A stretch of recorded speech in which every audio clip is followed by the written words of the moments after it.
Hello, everyone. Welcome back. Hope everyone's had a good and wonderful weekend. It is Sunday. It's time to get down and dirty, hit some charts, and see what's going on. See what's the outlook is for the week ahead. Check out any check out any kind of setups that may look pretty good here, and just kind of take a look at the broader markets like we normally do.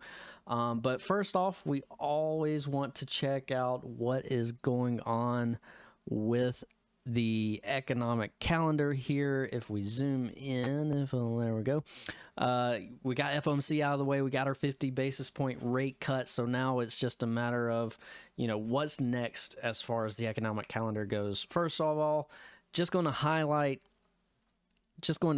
that we have about a bunch of Fed speakers coming up. Sorry, Stockfather is dealing with me. We got something in the works, but we got a bunch of Fed speakers. We got Bostic, we got Kashkari, we got Waller, Goolsby.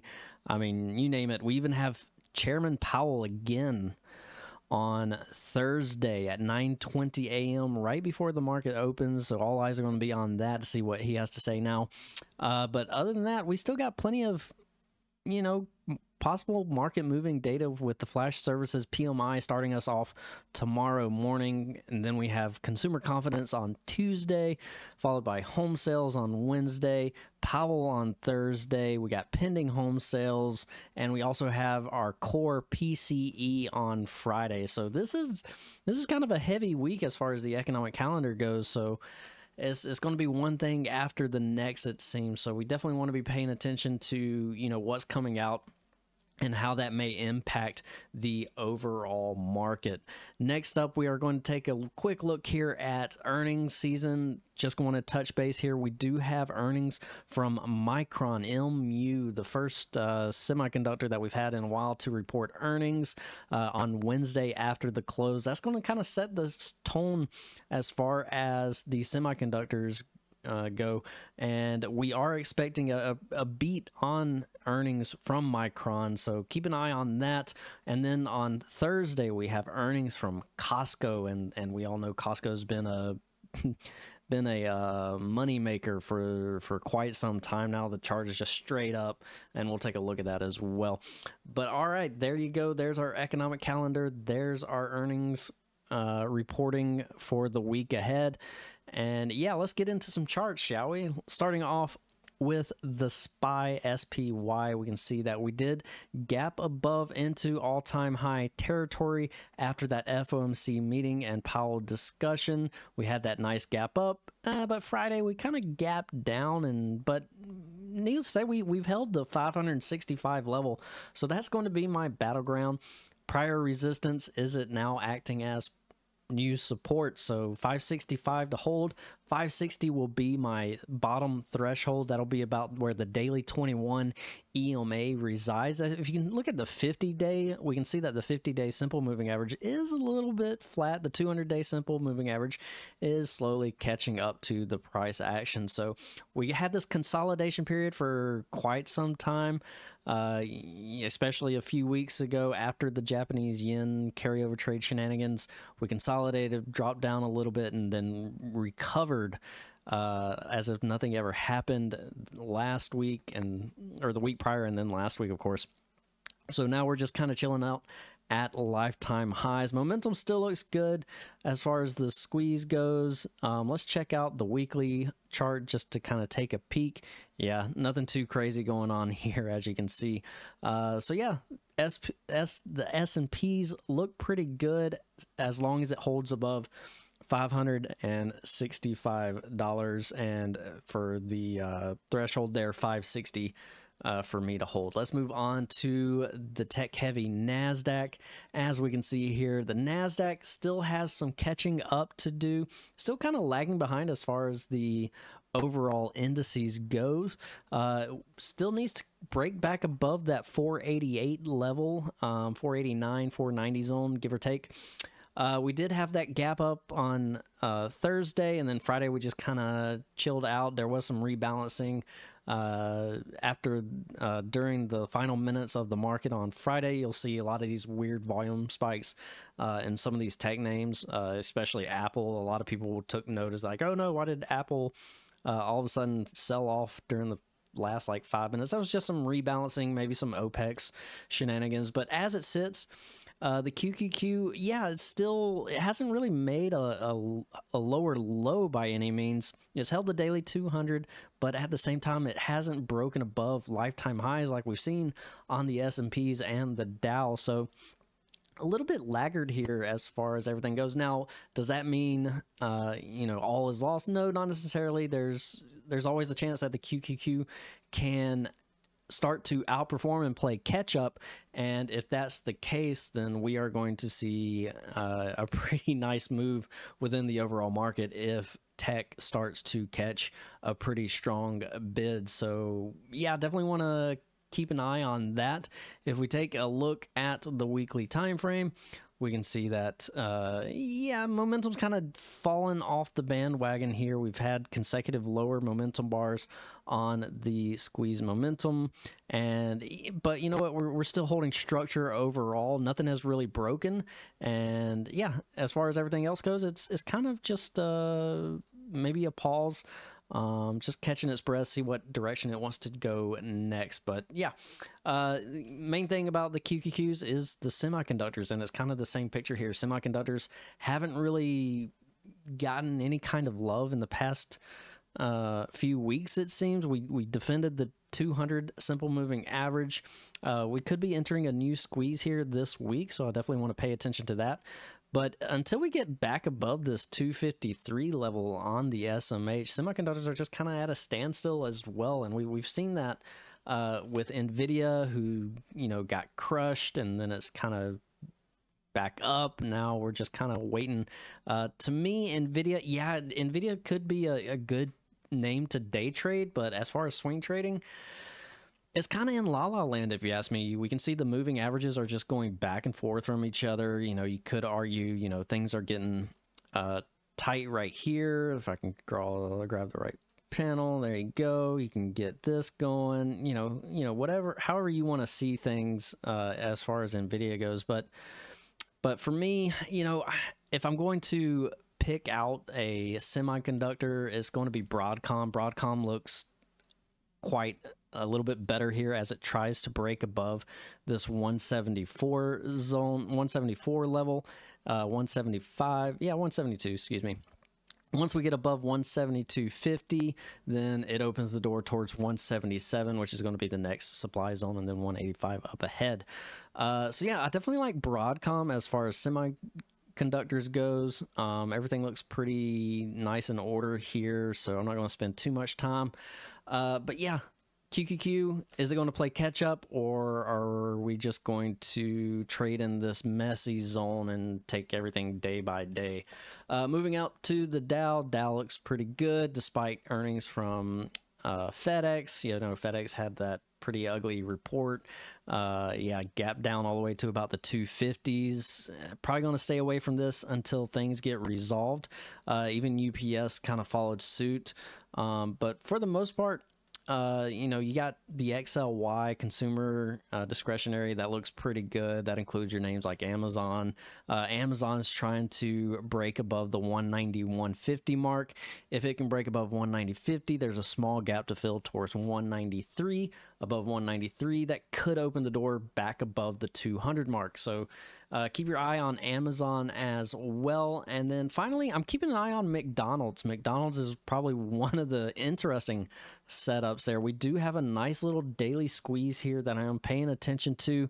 But more importantly, if we zoom out to our weekly chart, we can see that this 300 level has been quite a headache for McDonald's. And now is it time for it to break out with that daily squeeze? It's looking pretty interesting. You got a nice little hammer candle here on the weekly. Now the question is, can we break above 300 and hold above it? It's been wrestling with it for quite some time, since May. So yeah, we'll keep an eye on McDonald's. And now moving towards the small caps. Yeah, this is where your rate sensitive names reside. These are you know, some of your crap names, low market caps, etc. But yeah, IWM, if it can break above 225, that could fill that wick up here towards 228. But more importantly, if we zoom out here, here's your weekly chart of the IWM. That opens the door for 234, maybe even all-time highs at 244.50. We haven't seen these levels since 2021. So, you know, if the IWM wants to break out with those rate cuts and you get some excitement in some of these small caps, yeah, look above and see where things will take us. But yeah, 225 is going to be my first mark. Once we get above 225, yeah, 234 is going to be the next spot where we had that breakout, fake out kind of situation back in late 21, early 22. So yeah, there's the IWM. And let's see here. Let's go check out some of the names here, individual Mag 7 names. Apple, yeah, pretty interesting move on Friday towards the close. We had that weird sell-off during the last few minutes. That was probably just some sort of readjustments and rebalancing within the XLK and the NASDAQ in general.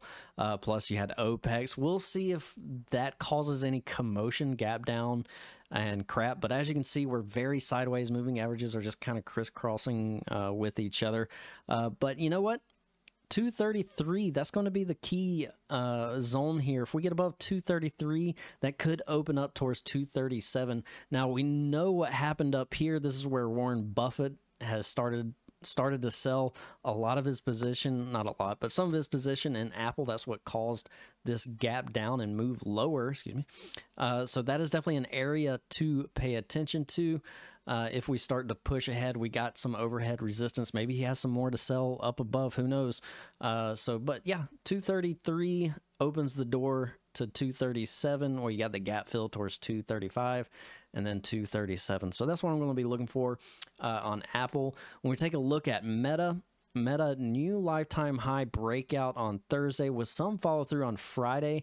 Now, if we look at this weekly chart, this weekly squeeze is just now getting started, so this looks pretty fantastic. I am definitely going to be looking for some sort of dip.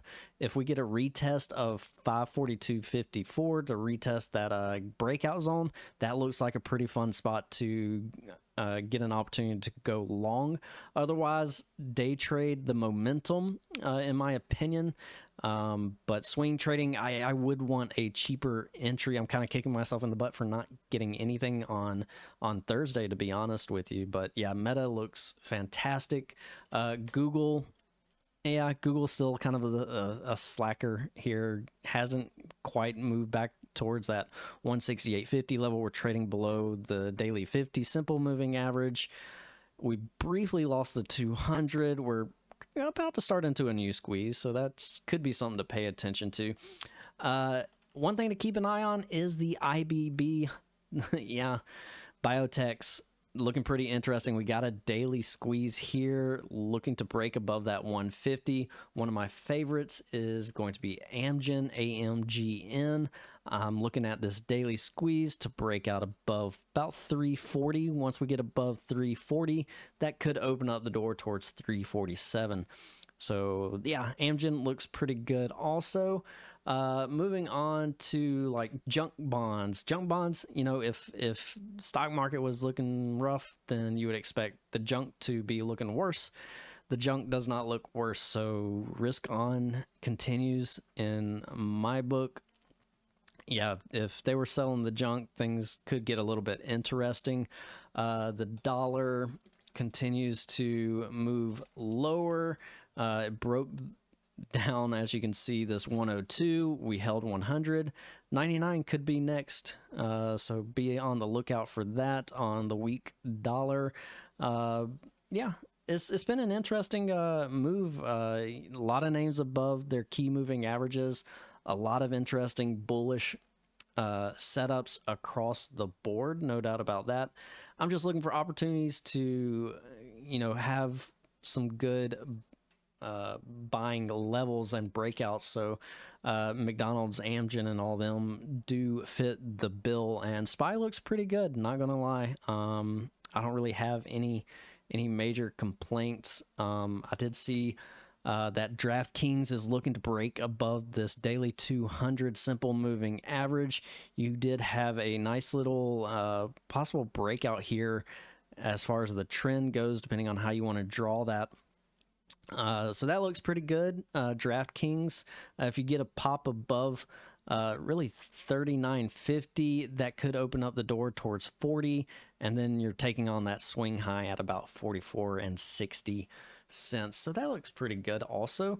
Let's keep going here. Lilly, another biotech name. If Lilly can break above this 945 opens up the door back up to the highs at about 972. So I'm going to be paying attention to that. AMD, semiconductor name. AMD does not look too good here. It's rejecting the daily 200. We held 200 as support back here in July.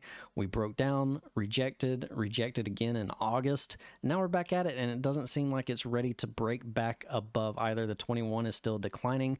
The 50 has started to curl up, but mostly sideways, doing a little bit of a dance.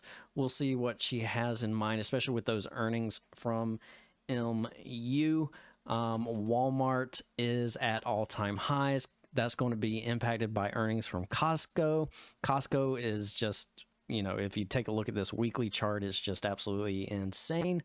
But yeah, earnings on Thursday for Costco. No position here. Obviously, we got the daily squeeze in play as well.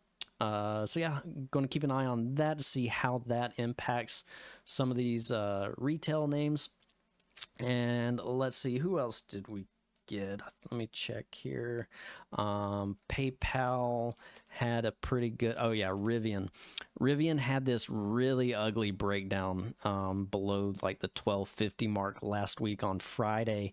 Daily squeeze firing short, nasty candle. I would anticipate some follow through on Rivian. In fact, I probably don't see much support until you get around the $11 and $10 move. So yeah, some trouble being brewed there. You had some news there with PayPal and Amazon. Affirm still is setting up. You did get a breakout on Thursday, but things kind of pulled back in on Friday. But the setup is still remaining valid here as long as we don't move all the way back through. In fact, we could pull back to the 21 EMA and try again. That would make some sense to me at least. But yeah, Affirm, just kind of being patient here. And then, of course, we are keeping a very close eye on Netflix. I entered debit spread on Friday, targeting that 720. We made 100%, which, you know, I've made a post about that.